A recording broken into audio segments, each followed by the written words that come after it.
tarif dari Presiden Amerika Serikat Donald Trump, kemudian juga berkaitan dengan perang yang terjadi di India dan juga Pakistan, begitu ya. Nah, seperti apa hal ini akan berdampak kepada mungkin industri sawit di dalam negeri, Pak Seman? Ya, terima kasih. Memang sewaktu di awal April, waktu kita semua melihat berita-berita dari luar tentang perang dagang ya antara Amerika dengan Cina terutama, cukup mengkhawatirkan karena dampaknya pasti ada juga nanti ke harga daripada minyak kelapa sawit atau CPO. Tetapi nampaknya dengan berjalannya waktu sampai sekarang kita melihat kan Amerika agak melemah ya, dan kayaknya tujuannya ujung-ujungnya adalah negosiasi yang masuk akal gitu kan. Dengan hal itu ya kami mengharapkan impact dari sisi harga terutama terhadap CPO mungkin tidak terlalu besar.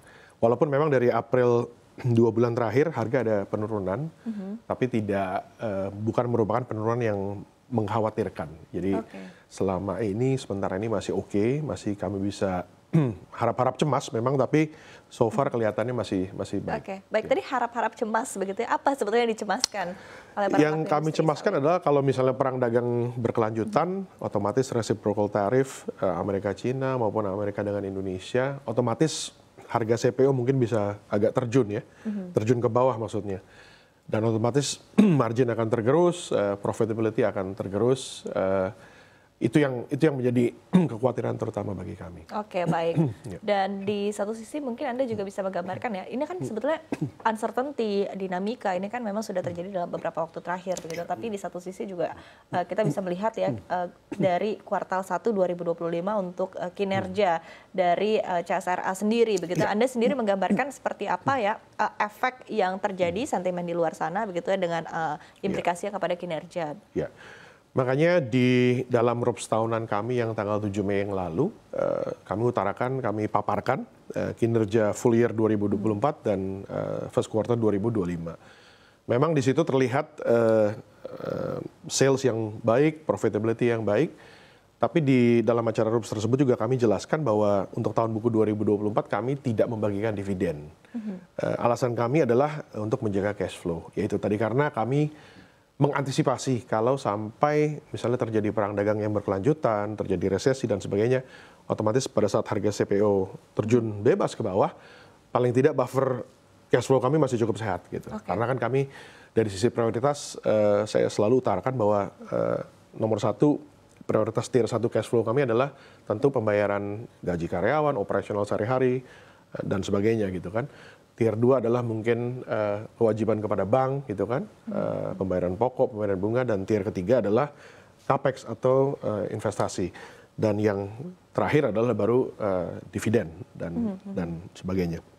Jadi dengan mengantisipasi kondisi yang ada kemungkinan kemarin kami mengantisipasi harga agak turun, mungkin cash flow bisa agak tight tahun ini, makanya kemarin di sewaktu RUPS tahunan pun kami utarakan bahwa sementara ya kami fokus kepada operation dulu. Oke, baik. Ya. Tadi Anda 2 kali begitu ya kurang lebih menyinggung berkaitan dengan harga CPO yang sudah mulai turun begitu ya, padahal sebelumnya di tahun 2024, kemudian juga di kuartal 1 2025 harga juga masih cukup baik dan bahkan menggembirakan begitu ya. Nah, untuk outlook ke depannya, seperti apa untuk pergerakan harga CPO ini pandangan Anda?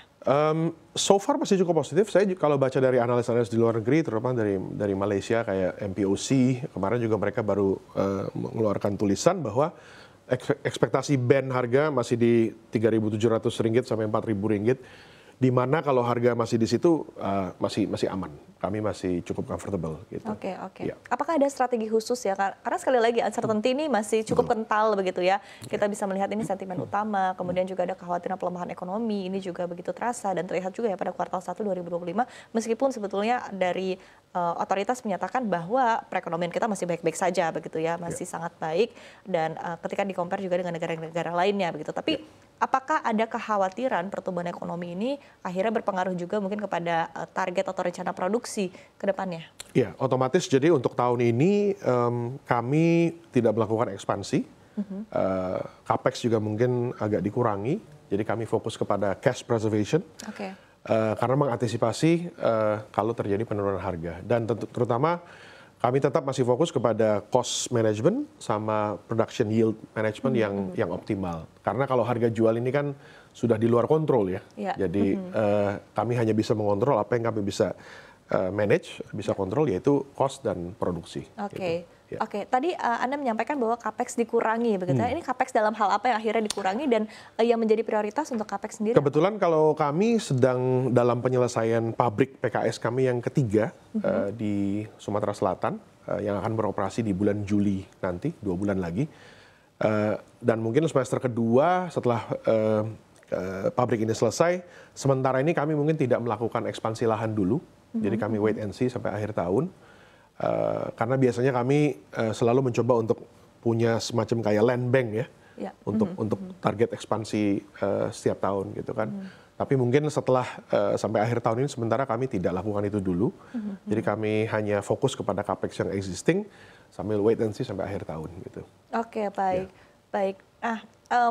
Berkaitan dengan tadi ya target mungkin produksi secara lahan begitu, sejauh ini kapasitas produksi seperti apa dan apa yang bisa dimaksimalkan begitu. Tadi Anda menyatakan bahwa mungkin rencana ekstensifikasi ya dengan pengembangan lahan akan ditahan dulu begitu ya. Tapi mungkin apakah ada mungkin langkah-langkah intensifikasi ke depannya akan dilanjutkan? Dengan adanya pabrik ketiga yang akan berjalan di bulan Juli ini, kami mengharapkan mungkin sales bisa naik sekitar 25-30% karena efek daripada pabrik ini. Yang otomatis juga mudah-mudahan akan berefek kepada bottom line, kepada NPAT. Tapi balik lagi itu semua tergantung top line-nya, revenue-nya, yaitu harga. Jadi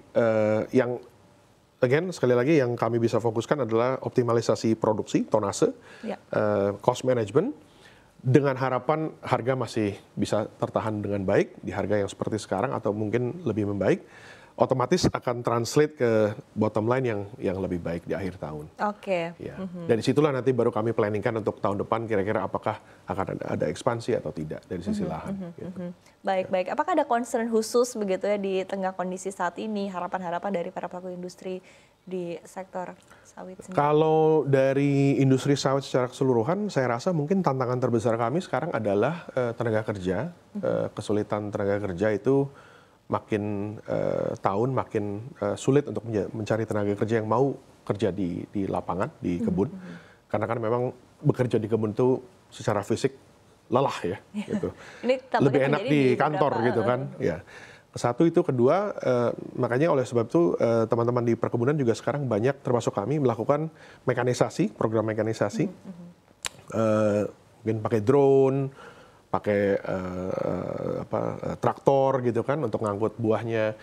Mungkin suatu saat nanti mungkin panen juga bisa dilakukan oleh drone gitu, tidak tertutup kemungkinan. Karena balik lagi problem yang utama adalah tadi keterbatasan tenaga kerja yang mungkin makin ke sini orang makin tidak mau kerja di kebun. Oke. Ya, dan juga kedua mungkin cuaca juga, faktor cuaca makin tidak susah diprediksi. Kadang-kadang kami memprediksi pemupukan sekian, tapi karena cuaca masih tidak memungkinkan akhirnya harus tertunda. Jadi